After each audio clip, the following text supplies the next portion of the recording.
வணக்கம். இன்றைக்கி ஹெல்த்தியான ஒரு டிஷ் ராகி அடை செய்கிறத பார்க்கலாம்.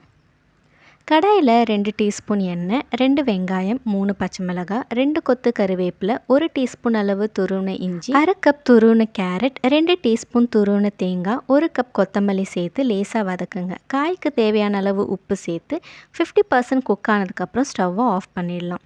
2 கப் ராகி மாவுக்கு தேவையான அளவு உப்பு, 1 டீஸ்பூன் எண்ணெய் சேர்த்து கலந்து விட்டு வதக்கின காய் சேர்த்து கிளறி கொஞ்சம் கொஞ்சமாக தண்ணி விட்டு பிசைஞ்சிக்கலாம்.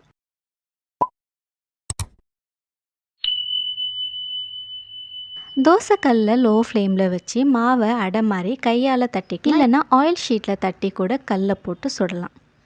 எண்ணெய் தடவி 2 பக்கமும் சுட்டு எடுத்தால் ஹெல்த்தியான ராகி அடை ரெடி.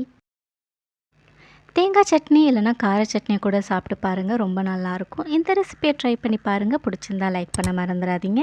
இதே மாதிரி நிறைய வீடியோஸ்க்கு ஹோம் டெய்ல்ஸ் சேனலை சப்ஸ்கிரைப் பண்ணுங்கள்.